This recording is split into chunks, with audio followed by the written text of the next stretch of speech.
Parfois, tout semble parfait au premier coup d'œil. Les sourires, les papillons dans l'estomac, ce sentiment que votre vie est enfin complète. Mais au fond de votre cœur, quelque chose ne semble pas tout à fait normal. C'est comme s'il y avait une voix qui murmurait, essayant de vous avertir de quelque chose que vous ne pouvez pas encore comprendre complètement.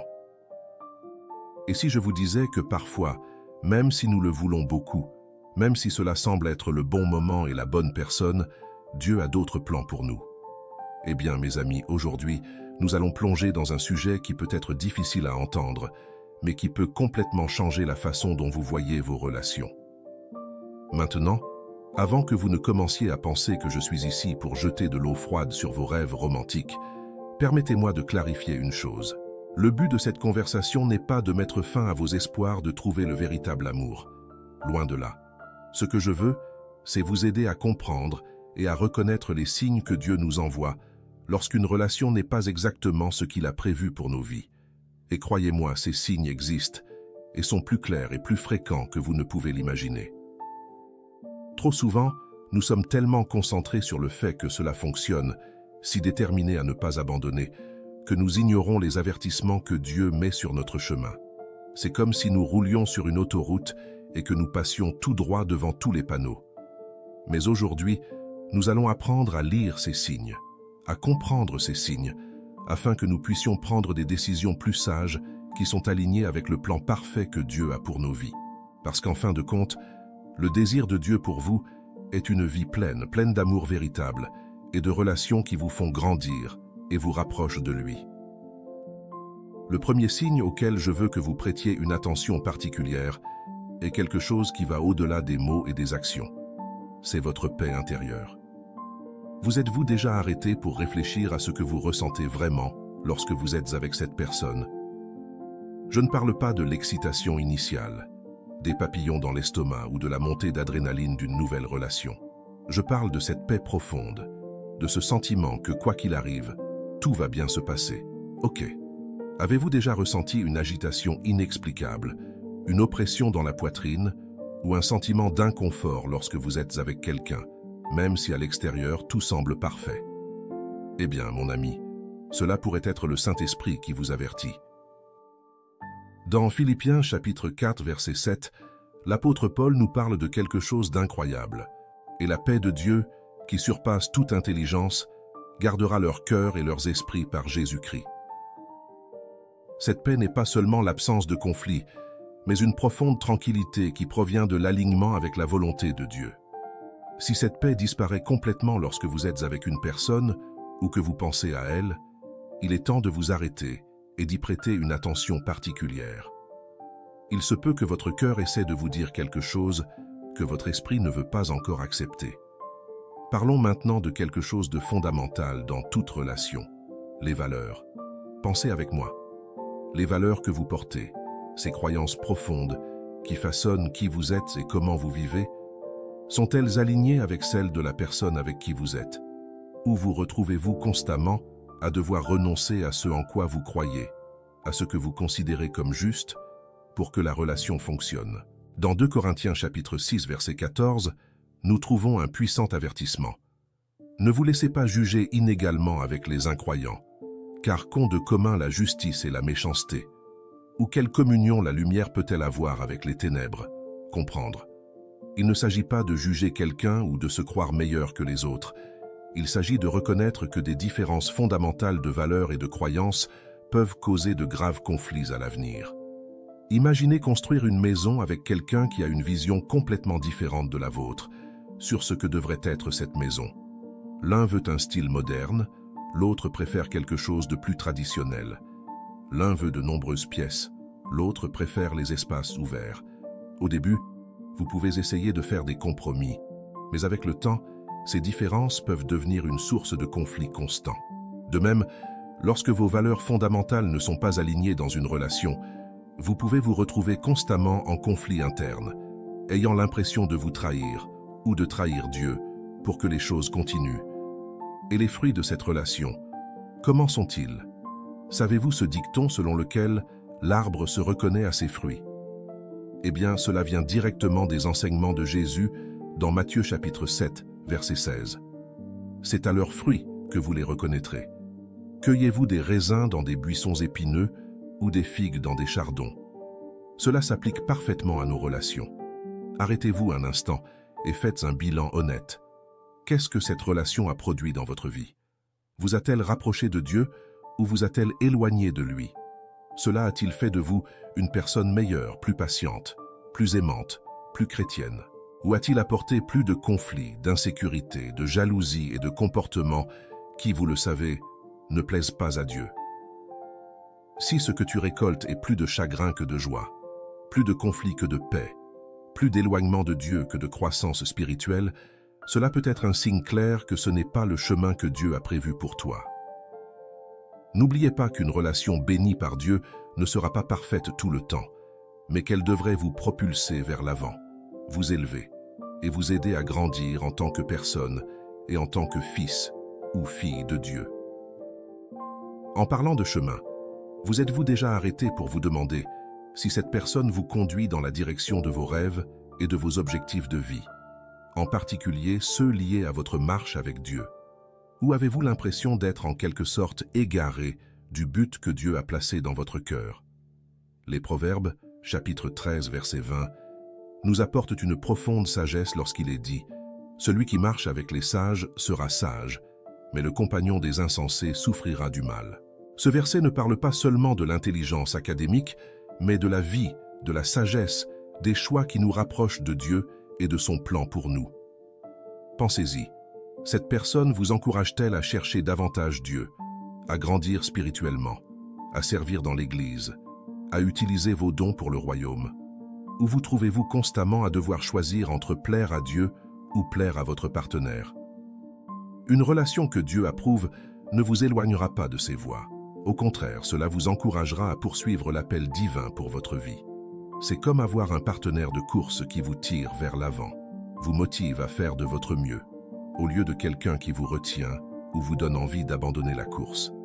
Si vous avez l'impression que cette relation vous tire vers le bas spirituellement, il est temps de réévaluer sérieusement si c'est le chemin que Dieu veut pour vous. Avant de continuer, si le contenu vous touche le cœur, s'il vous fait réfléchir sur votre vie amoureuse et votre marche avec Dieu, je veux vous demander une faveur spéciale. Veuillez cliquer sur le bouton « J'ai aimé cette vidéo ». Cela contribue grandement à diffuser ce message à d'autres personnes qui pourraient avoir besoin d'entendre exactement ce que nous partageons ici. De plus, si vous n'êtes pas déjà abonné à la chaîne, c'est le moment idéal pour vous abonner. Ainsi, vous ne manquez aucun contenu qui peut être une bénédiction pour votre vie. Oh, et il y a encore une chose. Laissez un commentaire ci-dessous en racontant votre expérience à ce sujet. Maintenant que nous avons fait cette petite pause, revenons à l'essentiel, en parlant de quelque chose d'absolument crucial lorsqu'il s'agit de discerner la volonté de Dieu pour nos relations, la prière. Combien de fois vous êtes-vous arrêté pour vraiment prier à propos de cette relation? Et quand je dis vraiment prier, je parle d'ouvrir complètement votre cœur à Dieu, d'être prête à écouter sa voix, même si elle dit quelque chose de différent de ce que vous voulez entendre. Comment vous sentez-vous après avoir prié pour cette personne et cette relation? Ressentez-vous la paix, la clarté, l'orientation ou la confusion et la détresse semblent-elles augmenter? Dans Jacques chapitre 1 verset 5, nous trouvons une promesse puissante. Si quelqu'un d'entre vous manque de sagesse, qu'il la demande à Dieu, qui donne à tous gratuitement et volontairement, et on le lui donnera. Dieu veut vous donner la sagesse de prendre les bonnes décisions dans tous les domaines de votre vie, y compris les relations. Mais pour recevoir cette sagesse, nous devons être disposés à demander, et plus important encore, à écouter et à obéir. Si, après avoir prié sincèrement encore et encore, vous continuez à vous sentir confus ou à court de paix concernant cette relation, cela peut être un signe clair que quelque chose n'est pas aligné avec la volonté de Dieu pour votre vie. La prière n'est pas seulement parler à Dieu, mais aussi un temps pour faire taire notre cœur afin de l'écouter. Parfois, la réponse que nous cherchons est dans ce silence, dans cette agitation qui ne disparaît pas, peu importe combien nous essayons de l'ignorer. En parlant d'écoute, nous ne pouvons en aucun cas ignorer les conseils des plus expérimentés dans notre voyage. Vous savez, ces personnes que vous respectez, qui ont une marche solide avec Dieu, qui font preuve de sagesse dans leur propre vie et dans leurs relations. Qu'ont-ils dit de leur relation? Proverbe, chapitre 15, verset 22, nous apporte une vérité précieuse. Les plans échouent faute de conseils, mais ils réussissent quand il y a beaucoup de conseillers. Souvent, nous sommes tellement impliqués émotionnellement dans une situation que nous perdons la capacité de voir les choses clairement. C'est comme essayer de lire quelque chose qui est trop près des yeux. Tout devient flou. C'est là qu'interviennent les conseillers avisés. Il peut s'agir de vos parents, d'un pasteur, d'un chef spirituel mûr ou d'amis dont vous savez qu'ils cherchent Dieu. Si ces personnes, surtout si elles mettent en garde contre des problèmes dans cette relation, il est temps d'écouter très attentivement. Je ne vous dis pas de baser toute votre décision sur les opinions des autres, mais de considérer sérieusement ce que des gens sages et craignant Dieu vous disent. Ils peuvent voir quelque chose que vous, dans le feu de l'action et des émotions, ne pouvez pas voir. Rappelez-vous, Dieu utilise souvent ceux qui nous entourent pour nous donner une direction et une sagesse. Et si nous parlions de quelque chose qui est fondamental dans nos vies, mais que nous oublions souvent lorsque nous sommes amoureux, l'objectif. Dieu a un appel unique pour chacun de nous. Je ne parle pas seulement d'une carrière ou d'un ministère spécifique, mais d'un but plus grand, d'un rôle unique que vous seul pouvez jouer dans le grand plan de Dieu. Dans Jérémie chapitre 29, verset 11, nous trouvons l'un des passages les plus réconfortants de la Bible. « Car c'est moi qui connais les projets que j'ai sur vous, dit le Seigneur, des projets pour vous faire prospérer et non pour vous nuire, des projets pour vous donner de l'espérance et un avenir. » Dieu a des plans incroyables pour votre vie, des plans qui vont bien au-delà de la simple recherche d'un partenaire romantique. La question est de savoir si cette relation vous aide à avancer vers ce but ou si elle vous en éloigne. Avez-vous l'impression d'être plus proche de l'accomplissement de l'appel de Dieu pour votre vie, ou est-ce que cela a été en arrière-plan? Une relation que Dieu approuve vous propulsera vers votre but, vous encouragera à poursuivre les rêves que Dieu a placés dans votre cœur, sera un soutien et non un obstacle dans votre cheminement spirituel. Si vous remarquez que cette relation vous éloigne constamment du chemin que vous savez que Dieu a tracé pour vous, si elle vous fait lâcher prise de vos dons, de vos talents, de votre appel, c'est une lumière rouge géante. N'ignorez pas ce signe. Rappelez-vous, vous avez été créé dans un but précis, et toute relation qui entrave ou empêche d'atteindre ce but n'est pas alignée avec la volonté de Dieu pour votre vie. Pensez-y. Dieu veut vous utiliser de manière puissante pour avoir un impact sur le monde qui vous entoure. Il a planté des rêves et des visions dans son cœur. Un partenaire que Dieu a choisi pour vous aidera à réaliser ses rêves, rêvera avec vous, sera votre plus grande motivation dans la recherche du dessein divin. Mais calmez-vous, ce n'est pas parce que les choses sont difficiles que Dieu ne veut pas que vous soyez ensemble. Parfois, les défis dans une relation sont des opportunités de croissance, des occasions de développer la patience, la compréhension et l'amour véritable. La question cruciale ici est de savoir comment vous gérez ces défis. Éphésiens chapitre 4 versets 2 et 3 nous donne de précieux conseils sur la façon dont nous devons nous comporter dans nos relations. Soyez tout à fait humbles et doux, et soyez patients, vous supportant les uns les autres avec amour. Efforcez-vous de préserver l'unité de l'esprit par le lien de la paix. Remarquez bien, la Bible ne dit pas qu'il n'y aura pas de défis. Il nous apprend à les affronter. Dans une relation bénie par Dieu, les problèmes deviennent des occasions de grandir ensemble, d'apprendre à pardonner, de développer l'empathie et la compréhension mutuelle. Mais si les problèmes n'apportent que des combats constants, des ressentiments qui ne se résolvent pas, des blessures qui s'accumulent au lieu d'être guéries, cela peut être un signe que quelque chose ne va pas. Posez-vous la question suivante. Après chaque défi ou conflit, en ressortez-vous plus unis ou plus distants? Avez-vous l'impression de devenir une personne meilleure, plus patiente, plus aimante, ou devenez-vous amère, rancunière, toujours sur la défensive? Une relation que Dieu approuve nous façonne à ressembler davantage au Christ, même au milieu des difficultés. En parlant d'union, vous êtes-vous déjà arrêté pour analyser comment cette relation affecte vos autres relations? Plus précisément, quel est votre lien avec vos amis et votre famille depuis le début de cette relation? Cela peut sembler un petit détail, mais c'est en fait extrêmement important. Parfois, au début d'une relation, cette chose juste nous deux contre le monde peut sembler très romantique, Mais la Bible nous met constamment en garde contre le danger de l'isolement. Dans l'Ecclésiaste, chapitre 4, verset 10, nous trouvons une profonde sagesse. Il vaut mieux avoir de la compagnie que d'être seul, car la récompense du travail de 2 personnes est plus grande. Si l'un d'eux tombe, l'ami peut l'aider à se relever. Dieu nous a créés pour vivre en communauté, pas seulement en couples isolés. Une relation saine et bénie par Dieu vous intégrera plus profondément dans la communauté. Elle ne vous isolera pas. Leurs liens familiaux ne s'affaibliront pas. Ils enrichiront leurs amitiés. Ils ne les remplaceront pas. Si vous remarquez que, depuis que vous avez commencé cette relation, vous vous êtes éloigné des personnes importantes de votre vie, que vous avez négligé des amitiés significatives ou que vous avez eu des conflits fréquents avec votre famille, il est temps de s'arrêter et de réfléchir sérieusement. Un partenaire que Dieu a choisi pour vous comprendra l'importance de ces autres relations dans votre vie et vous encouragera à les cultiver, et non à les abandonner. Et comment s'est passée votre vie spirituelle depuis que vous avez commencé cette relation? C'est une question qui exige une honnêteté brutale avec soi-même. Vous êtes-vous senti plus proche de Dieu ou plus distant? Votre faim de la parole, votre désir de prier, votre volonté de servir dans l'Église ont-ils augmenté ou diminué? Dans Matthieu chapitre 6, verset 33, Jésus nous donne des indications claires sur nos priorités. Cherchez d'abord le royaume de Dieu et sa justice, et toutes ces choses y seront ajoutées. Cela s'applique à tous les domaines de notre vie, y compris les relations amoureuses. Une relation qui a la bénédiction de Dieu vous rapprochera de lui et non vous repoussera.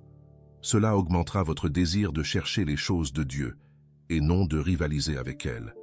Si vous remarquez que votre vie spirituelle s'est refroidie depuis que vous avez commencé cette relation, si la lecture de la Bible, la prière et l'engagement dans l'Église ont été relégués au second plan, c'est un signe avant-coureur que vous ne pouvez pas ignorer.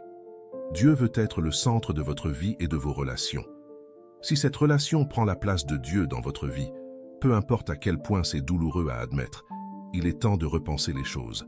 Rappelez-vous, aucune relation humaine, aussi incroyable soit-elle, ne peut ou ne doit remplacer votre relation avec Dieu. Abordons maintenant un sujet délicat mais extrêmement important, l'attirance physique et l'intimité. Dieu a créé le désir sexuel, et c'est quelque chose de beau et de puissant dans le contexte qu'il a établi, le mariage. Mais si vous avez l'impression d'être constamment poussé à aller au-delà des limites que Dieu a clairement définies dans sa parole, c'est un problème sérieux qui ne peut être ignoré. Dans 1 Thessaloniciens chapitre 4, versets 3 à 5, nous trouvons une ligne directrice claire à ce sujet. C'est la volonté de Dieu que vous soyez sanctifiés. Abstenez-vous de l'immoralité sexuelle. Chacun sait contrôler son propre corps d'une manière sainte et honorable, non pas avec la passion d'un désir effréné, comme les païens qui ne connaissent pas Dieu. Une relation bénie par Dieu respectera ses limites, valorisera la pureté et la sainteté. Si vous vous sentez constamment obligé de compromettre vos valeurs dans ce domaine, s'il y a un manque de respect pour les limites que vous avez fixées sur la base de la parole de Dieu, c'est un signal d'alarme brillant. Un partenaire qui vous aime et vous respecte vraiment comprendra l'importance d'honorer Dieu dans ce domaine de la vie, sera prêt à attendre, à exercer la maîtrise de soi, à mettre le désir de plaire à Dieu au-dessus des désirs physiques. Si ce n'est pas le cas dans votre relation, il est temps d'avoir une conversation sérieuse et, si nécessaire, de prendre des décisions difficiles. N'oubliez pas, Dieu veut le meilleur pour vous dans tous les domaines, y compris votre vie intime. Et les attentes, c'est un point crucial que nous négligeons souvent lorsque nous sommes amoureux.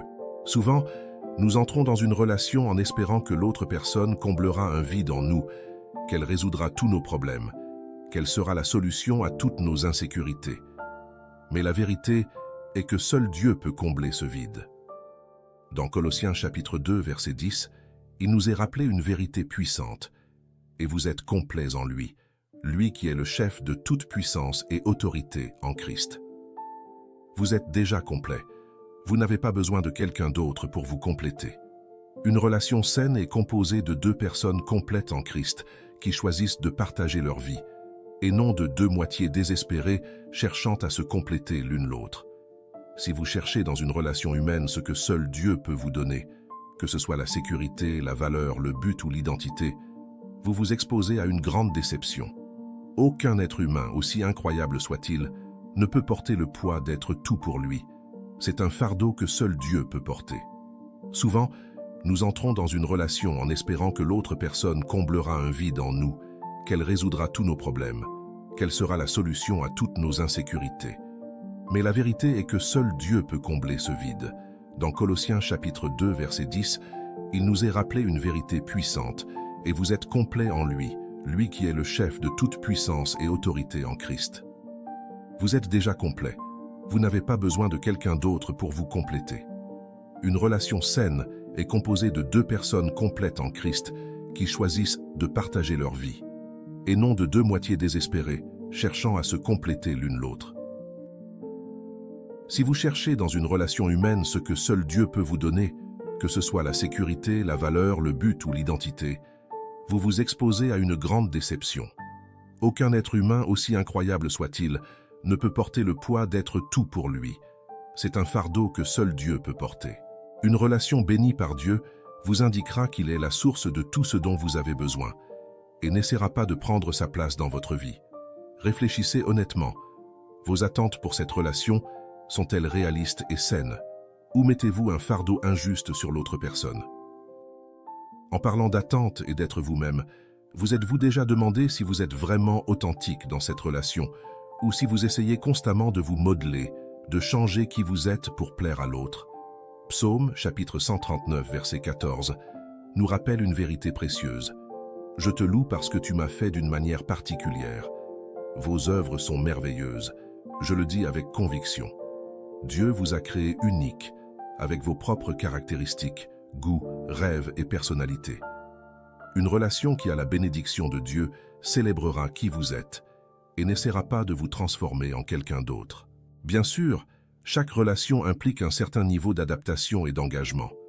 Mais il y a une grande différence entre faire de petits ajustements pour l'amour et changer complètement qui vous êtes. Si vous vous sentez constamment obligé d'être quelqu'un que vous n'êtes pas, si vous avez l'impression que vous ne pouvez pas exprimer librement vos opinions, vos goûts ou vos croyances, c'est un signe d'avertissement. Un partenaire que Dieu a choisi pour vous aimera pour ce que vous êtes, appréciera vos bizarreries, vous encouragera à être la meilleure version de vous-même, et non une version fabriquée de ce qu'il ou elle pense que vous devriez être. Rappelez-vous, Dieu vous a créé d'une manière spéciale, et quiconque vous aime vraiment aimera ce vous que Dieu a créé. Mais que se passe-t-il si même avec tous ces signes, vous n'êtes toujours pas absolument sûr de ce qu'il faut faire? C'est là qu'intervient quelque chose de fondamental dans la vie chrétienne, la foi et la confiance en Dieu. Dans Proverbes chapitre 16, verset 9, nous trouvons une vérité réconfortante. Le cœur de l'homme prépare sa voie, mais le Seigneur détermine ses pas. Cela signifie que même lorsque nous n'avons pas toutes les réponses, même lorsque la route devant nous semble floue, nous pouvons avoir confiance que Dieu est aux commandes. Parfois, Dieu ferme la porte d'une relation, non pas parce que la personne est mauvaise ou parce que nous avons fait quelque chose de mal, mais simplement parce qu'il a quelque chose de mieux en réserve pour nous. Cela peut être difficile à accepter sur le moment, surtout si nous sommes émotionnellement impliqués, mais c'est dans ces moments-là que notre foi est mise à l'épreuve et renforcée. Faire confiance à Dieu signifie être prêt à abandonner ce que nous pensons vouloir afin de recevoir ce dont Dieu sait que nous avons besoin. Cela signifie croire que même lorsque nous ne comprenons pas pourquoi, Dieu fait tout pour notre bien, comme il le promet dans Romains, chapitre 8, verset 28. Si vous êtes dans ce lieu d'incertitude en ce moment, sachez qu'il n'y a pas d'avoir toutes les réponses. L'important est de garder votre cœur ouvert à Dieu, de continuer à chercher sa direction et d'être prêt à obéir, même lorsque c'est difficile. Et nous ne pouvons pas oublier de parler du calendrier de Dieu. C'est un concept qui nous frustre souvent, surtout lorsqu'il s'agit de relations, mais qu'il est crucial de comprendre.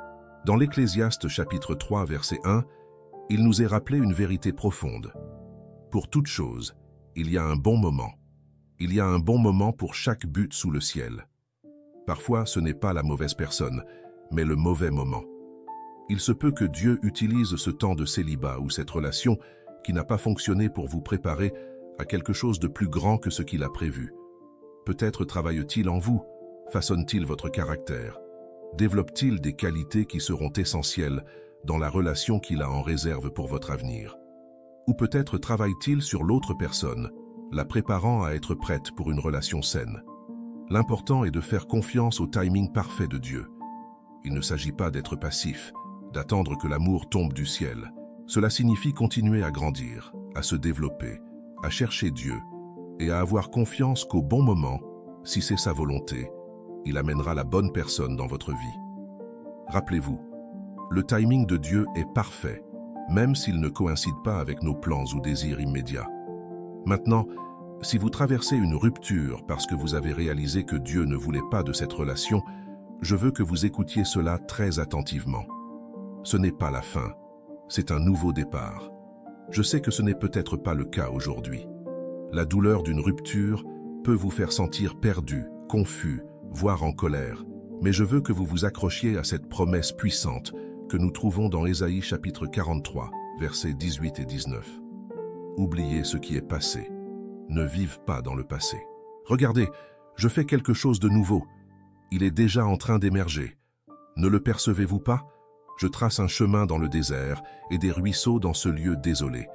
Dieu est toujours à l'œuvre dans nos vies, même et surtout dans les moments de douleur et de perte.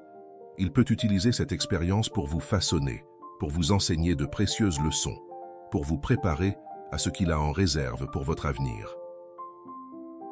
Peut-être que cette relation qui s'est terminée vous en a appris plus sur ce que vous voulez vraiment et ce dont vous avez besoin chez un partenaire. Peut-être a-t-il révélé des domaines de votre propre vie qui ont besoin de croissance et de maturité. Ou peut-être que cela vous a simplement rapproché de Dieu, vous faisant dépendre de lui d'une manière que vous n'aviez jamais expérimentée auparavant. Quoi qu'il en soit, sachez que Dieu peut et va utiliser cette expérience pour votre bien, si vous le permettez. Et pour ceux qui sont célibataires, qui se sentent peut-être anxieux ou même désespérés de trouver quelqu'un, j'ai un message spécial pour vous. Ne désespérez pas. Ce temps de célibat n'est pas une punition. Ce n'est pas une période d'attente inutile. C'est une opportunité précieuse que Dieu vous donne. Profitez de ce temps pour vous rapprocher de Dieu, pour découvrir qui vous êtes en lui, pour développer vos dons et vos talents. Dans 1 Corinthiens chapitre 7, verset 32, il nous est rappelé une vérité importante. Je veux que vous viviez sans souci. L'homme qui n'est pas marié se préoccupe des choses du Seigneur, de la façon de plaire au Seigneur. Cela ne signifie pas que le mariage est mauvais ou que vous devriez rester célibataire pour toujours. Mais cela signifie que le célibat a ses propres avantages et opportunités uniques. Vous avez maintenant une liberté et une flexibilité que vous n'aurez peut-être pas à l'avenir lorsque vous serez dans une relation engagée. Profitez de ce temps pour grandir spirituellement, pour servir dans l'Église d'une manière qui peut être plus difficile lorsque vous avez les responsabilités d'une relation ou d'une famille.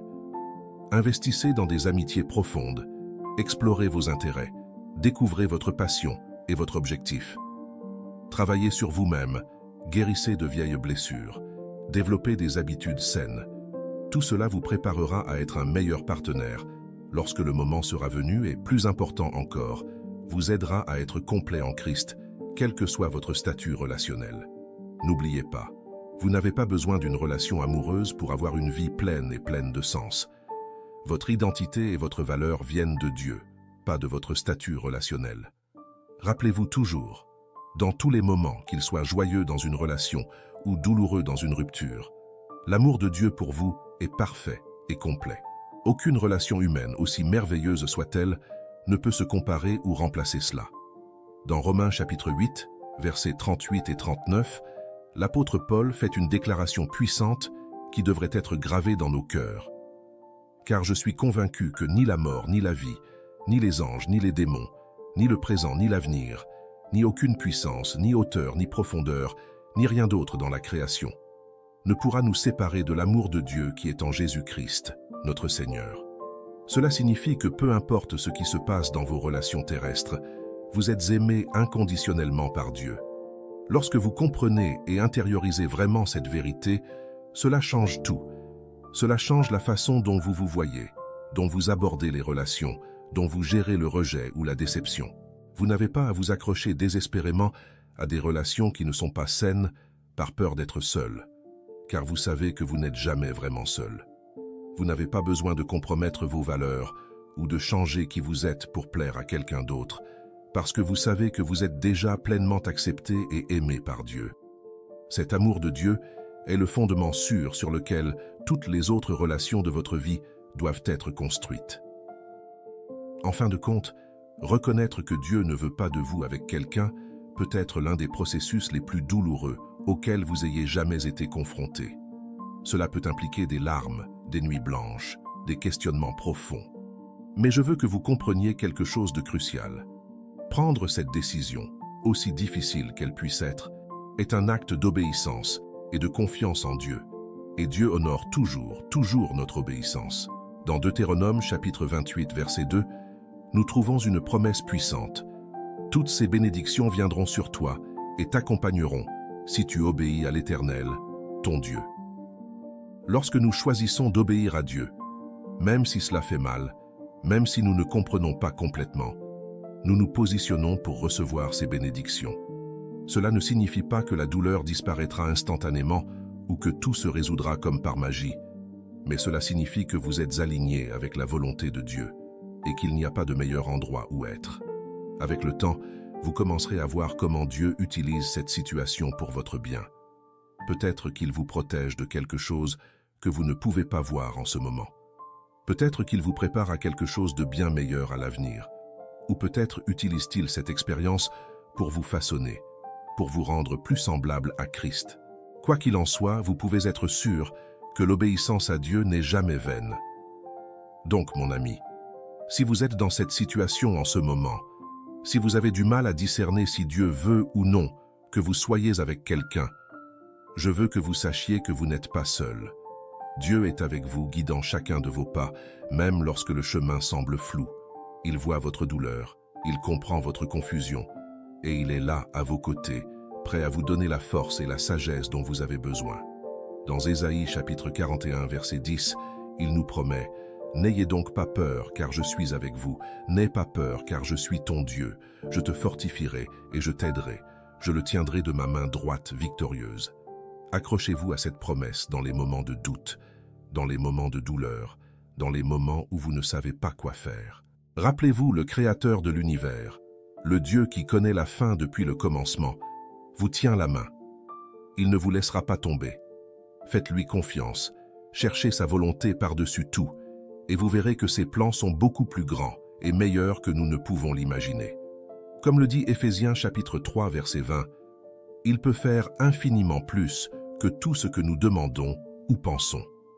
Alors, qu'avez-vous pensé de toute cette conversation? Ce thème vous a-t-il touché? Je suis sûr que c'est le cas, parce que parler de relations, c'est parler du cœur humain, c'est toucher quelque chose de profond et de significatif pour nous tous. Si vous vous identifiez à quelque chose dont nous avons parlé ici, si vous vivez une situation similaire, ou si vous connaissez quelqu'un qui l'est, je veux vous encourager à partager ce message. Vous ne savez jamais qui pourrait avoir besoin d'entendre exactement ce que nous partageons aujourd'hui. Et plus encore, je veux vous inviter à poursuivre cette conversation. Racontez-nous dans les commentaires votre expérience à ce sujet. Comment avez-vous géré une relation dont vous avez réalisé qu'elle n'était pas la volonté de Dieu? Ou peut-être traversez-vous cela en ce moment et avez-vous besoin de prière et d'encouragement? Partagez avec nous, car nous sommes tous sur ce chemin ensemble. N'oubliez pas d'aimer la vidéo et de vous abonner à la chaîne afin de ne manquer aucun contenu qui pourrait être une bénédiction pour votre vie. Rappelez-vous toujours, Dieu vous aime inconditionnellement et a des plans incroyables pour votre vie, y compris votre vie amoureuse. Faites-lui confiance, cherchez d'abord sa volonté, et vous verrez sa main travailler de manière merveilleuse dans votre vie. Que Dieu vous aide abondamment et qu'on se voit dans la prochaine vidéo. Vous cherchez la prospérité et l'épanouissement dans tous les domaines de votre vie? Je veux apprendre comment la foi et la sagesse biblique peuvent transformer votre relation avec l'argent et vous conduire vers une vie plus prospère. Le livre « Prospérité avec Dieu » vous fournira un guide inspirant et pratique pour entreprendre un voyage vers une véritable richesse. Découvrez comment renforcer votre foi en Dieu et la mettre en action, atteignant la satisfaction, le succès financier et une vie abondante. Cliquez sur le lien dans les commentaires et plongez dans ce livre rempli d'enseignements précieux. Préparez-vous à une lecture transformative qui vous guidera vers une vie de prospérité basée sur votre connexion avec le Créateur. Ne manquez pas cette opportunité de découvrir le véritable sens de la prospérité.